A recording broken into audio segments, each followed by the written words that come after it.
સહિયારા પ્રયાસોથી સિંહોની સંખ્યામાં ઉત્તરોત્તર વધારો થયો છે।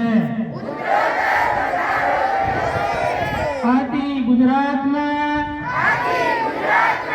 ગૌરવ સમા એશિયાઈ સિંહોના સંરક્ષણ માટે હું ખંતપૂર્વક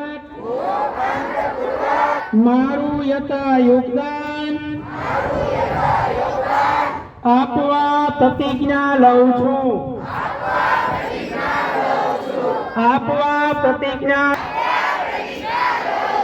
ભારત માતા કી જય।